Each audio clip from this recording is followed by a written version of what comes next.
Salve, salve nação, sejam todos bem-vindos, mais um vídeo aqui no canal. Tá? Hoje a vitória foi dura, a vitória foi difícil, foi na raça, tá? O Flamengo não jogou bem, o Criciúma foi bem melhor que o Flamengo, pelo menos ali até os 10, 15 minutos do segundo tempo. Aquele pênalti que o Arrascaeta sofreu e o Pedro perdeu, acho que parece que desestabilizou um pouquinho o time do Criciúma, onde eles começaram a ficar um pouco mais nervosos, parece que começaram a enxergar a possibilidade do Flamengo começar a jogar e virar o jogo. Enfim, o que vale são os 3 pontos, vamos para cima, vamos para dentro. Eu vou deixar aqui agora alguns vídeos de alguns comentaristas falando a respeito do jogo, falando a respeito da arbitragem, desse pênalti polêmico aí no final, mas como foi um lance totalmente inusitado, totalmente novo, tá? Então hoje a gente vai dar uma passada de pano pro árbitro, tá bom, rapaziada? Vou deixar os links aqui embaixo na descrição como crédito. Não se esqueça de se inscrever, dê o like no vídeo, tamo junto, tá bom? A inscrição de vocês é de graça, não custa nada e ajuda bastante no crescimento do canal. Saudações, tamo junto. Valeu, pessoal. Aqui em Brasília, estádio Mané Garrincha, uma vitória emocionante do Flamengo no finalzinho da partida, de virada, com um lance inusitado, 2-1 sobre o Criciúma, um gol de Gabigol que deixou o Flamengo com 34 pontos na tabela. A alegria de um é a alegria de todos. A alegria de um é a alegria de todos. Um jogo bastante emocionante, estádio cheio, quase 60 mil pessoas no estádio Mané Garrincha empurrando o Flamengo, mas quem saiu na frente foi o Criciúma, com o Rodrigo, aproveitou uma bola parada na área, bateu, teve o rebote e aí completou para o gol, deixou o pessoal apreensivo aqui no Mané Garrincha. No segundo tempo, o Pedro teve a oportunidade de empatar o jogo, um pênalti sofrido pelo Arrascaeta, mas acabou parando nas mãos do goleiro. Depois o Flamengo pressionou e aí sim o Pedro, uma bela jogada com o Arrascaeta, empatou 1-1. Gabigol entrou em campo, foi ovacionado pela torcida, movimentou o estádio e aí um lance muito curioso no fim da partida, 2 bolas em campo e o Barreto, volante ali, meio-campista do Criciúma, chutou uma bola na outra. Na hora que o Cebolinha ia finalizar para o gol, o árbitro assinalou o pênalti de acordo com a regra e aí o Gabigol cobrou, fez 2-1, levou o estádio à loucura. Então o Flamengo conseguiu essa grande vitória. Depois do jogo, ouvimos aqui alguns dos personagens dessa partida. Nenhum jogador do Flamengo falou com a imprensa na zona mista, não houve, mas o técnico Tite conversou sim com todos os profissionais que aqui estavam. Estava muito ansioso no primeiro tempo. Queria fazer um segundo movimento sem ter feito o primeiro. Quando a gente está excessivamente ansioso, a naturalidade das ações ofensivas, a naturalidade dos momentos em que tu tem que fazer um processo defensivo de bola parada, ele fica prejudicado. Até pela expectativa de que volta todo mundo, tu acha que as coisas são assim. Elas não são assim. É um processo de retomada também. E eu sabia disso. E foi isso que eu falei no intervalo. Ei, não é assim. Justamente por esse fator. Não dá. Sempre sair na frente é um aspecto emocional, mental importante para uma vitória. De um primeiro tempo espetacular o nosso e muito melhor até que o Flamengo em termos de finalização. Claro, o Flamengo com mais volume, a gente já sabia, não adianta. A qualidade do Flamengo é muito alta. Futebol você tenta controlar o quê? Você controla ações defensivas, ofensivas, transições, você tenta controlar a bola parada, é o conteúdo do jogo. Mas você tem algumas coisas que você não controla. E a arbitragem, ele tem sido um ponto fora da curva, não só contra o Criciúma, mas ao mesmo tempo em outros jogos. Qual que é a nossa reclamação no lance ali? O lance da origem, o lance que termina para o pênalti, ele marcar o pênalti, ele está correto. Só que a origem antes, a regra era bem clara. Se tem uma segunda bola, né, no setor envolvido a jogada, ele deve parar o lance. Então, uma bola estava próxima à outra. Até quando o Barreto vira, o jogador do Flamengo já tem um controle de uma bola e tem outra bola à frente dele. Então, essa é a nossa reclamação, porque ele teve tempo. Então é isso, o Flamengo segue a batida na temporada. Próxima quarta-feira, contra o Vitória no Barradão, tem jogo pelo Campeonato Brasileiro. O Criciúma só volta a campo no dia 27 com o Juventude. Valeu, Pedro Henrique Torre contando a história desse jogo pra gente. Vitória do Flamengo pra cima do Criciúma. E esse lance do pênalti aí com o Barreto chutando a segunda bola ali dentro da área. Enfim, a Renata Ruel vai explicar pra gente o que diz a regra em um lance como esse. A regra da interferência da bola é regra 5. A regra de chutar um objeto, né, tocar um objeto, arremessar um objeto na bola é regra 12. Então não adianta você falar assim, olha, eu fui só em uma regra e está escrito isso. Não, é por isso a importância de você conhecer a regra num todo, o livro de regras como todo. O fato dele tocar a bola com outro objeto, com outra bola, é factual, não cabe interpretação. Se ele chuta essa bola na outra bola, dentro da área é pênalti, fora da área é tiro livre direto. A questão é a regra 5, a interferência de um objeto extra no campo de jogo. Então é até interessante depois a gente ver se a CBF vai ou não soltar o áudio do VAR, mas a gente entende que o VAR teve a mesma visão do árbitro em campo, que o jogador, que a bola interfere com a ação do jogador, e por isso não sugere a revisão, mantém a penalidade. E aí também, só fazer um adendo, é um lance tão inusitado que às vezes a gente sabe a regra, mas na hora de apitar ali a questão da bola, do pênalti em si, os árbitros se perdem no campo. E o árbitro, nesse lance, ele não hesita em apitar. Ele marca o pênalti na mesma hora, mostrando o domínio da regra do jogo. Bom, tá aí a explicação da Renata, que a regra prevê isso porque uma bola interfere, a segunda interfere ali no jogo, até na trajetória da bola que está no pé do jogador do Flamengo, né? Aí fica, acho que até a questão que valeria discutir é porque o árbitro vê que tem aquela segunda bola ali em campo, né? Não sei se ter parado antes ou tirado a bola, acho que é só essa questão da discussão, porque do resto a regra respalda, como a Renata nos explica. Sim, eu acho que a questão maior é por que ele não parou antes, né? Essa é a grande questão, até porque quem arremessou a bola, segundo informações, a gente estava vendo, foi a torcida do Flamengo, né? Que jogou a bola. Então, provavelmente, por exemplo, cadê o quarto árbitro? Que não viu isso daí. Estava preocupado com os reservas, estava preocupado com os treinadores, o assistente também, o assistente de linha, né? O famoso bandeirinha. Ele poderia ter visto isso também e avisado o árbitro. Mas como o árbitro não viu, né? Ele só viu a bola ali. Eu acho que o jogador do Criciúma também. Barreto. Assim, é difícil, é desconhecedor da regra, é bem difícil. Quer falar, né? Porque normalmente quando tem, né, Zé, uma segunda bola em campo, os próprios jogadores já chutam, já tiram, que é pro jogo fluir, Aí né? ele pegou e tentou fazer isso. A gente estava discutindo aqui, o Cebolinha não ia nem chutar, ele ia tentar dar o drible. Talvez se ele largasse a bola realmente que ele chutou para atrapalhar e fosse e continuasse na jogada, talvez, né? A gente não sabe, talvez ele poderia bloquear ali o Cebolinha, talvez. Mas a opção que ele fez, acho que é por total desconhecimento da regra. É porque ele para nitidamente ali e dá o toque na bola. Vou pedir até se o pessoal puder tirar a tarjinha aí pra gente, que é até pra ver legal, que é aí, ó, esse daí, né, que ele para e toca. Fala, Fê. Então, eu concordo com a decisão da arbitragem, né, muito bem explicada pela Rê. Na regra diz isso, né, se você arremessa outro objeto na bola, é tiro livre direto dentro da área, pênalti.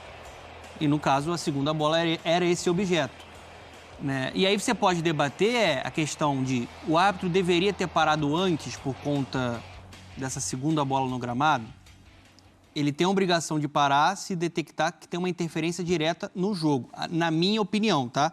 Olhando o lance, eu acho que o Barreto, o jogador do Criciúma, ele chega a atrasar a passada dele, muda um pouco a direção da corrida dele, ali com o Cebolinha, de forma proposital e consciente para bater a segunda bola na bola que o Cebolinha vinha ali para tentar a finalização. Então, assim, a interferência só acontece pela tentativa de malandragem do Barreto. Ele atrasou a passada dele, pode pegar no ângulo ali. Ele dá uma atrasadinha na passada e muda a direção para bater na bola. E até quando termina o jogo, existiu uma narrativa, né, de jogadores do Criciúma, ele se confundiu.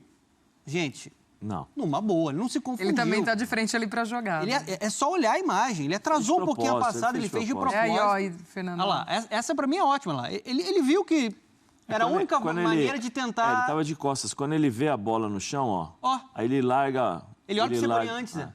Então, ele tá vendo o Cebolinha. Quando ele vê, aí ele olha a bola no chão e fala assim, opa, peraí, deixa eu chutar a bola. É isso.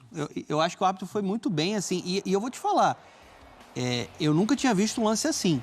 Um pênalti sendo marcado dessa forma. a gente dá muita pancada, né, entre aspas, em árbitro, critica muito a arbitragem. Ali ele mostrou uma segurança, uma convicção muito grande na regra. Foi muito bem nesse lance especificamente. Eu até acho que tem um lance que, para mim, ele não marca um pênalti para o Flamengo, que o goleiro do Criciúma dá uma voadora, né, para tentar tirar a bola ali, né, sobe muito ali o pé, mas nesse lance ele foi muito bem. Para mim, a arbitragem acertou na interpretação. O Gabigol falou no final da partida, né? Ele cobra o pênalti aí que dá a vitória ao Flamengo. E ao final do jogo ele falou, e a gente vai trazer as aspas do Gabigol em entrevista aos nossos companheiros de transmissão.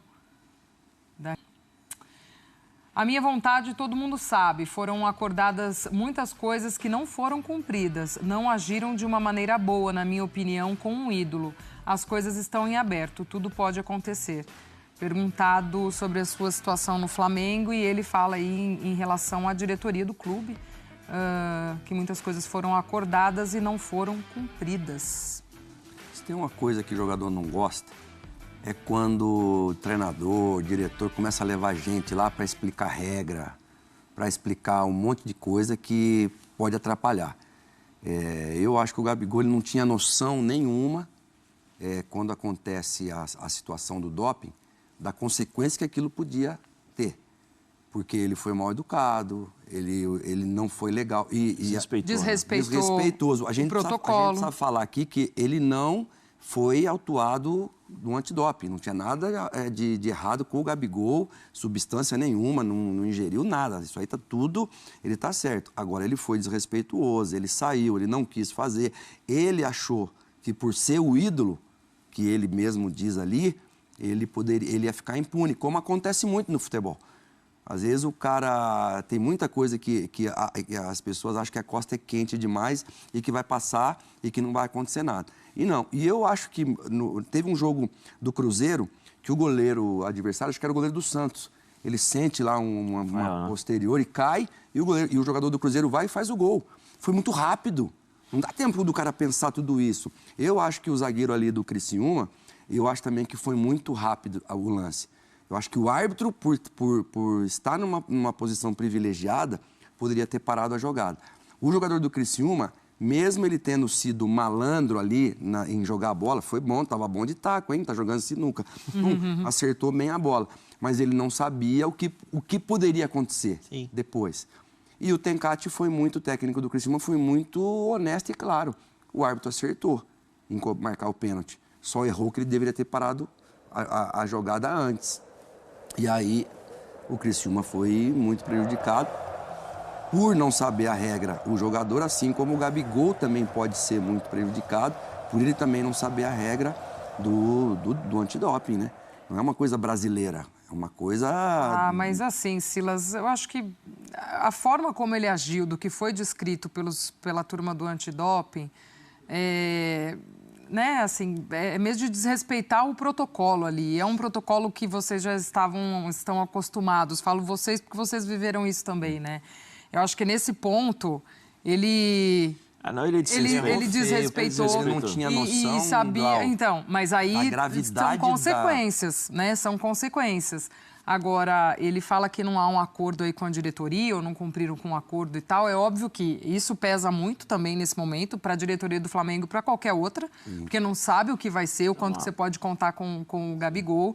E aí, nesse meio do processo, o que a gente tem é que a diretoria traz aquela proposta para ele, que também não é aceita, e aí o staff dele também fala que já está conversando, que eu acho que isso também pegou muito aí para a diretoria. Tem muito telefone sem fio muitas aí, né? Nuances, né, Zé? Tem muitas coisas nas entrelinhas, né, diria.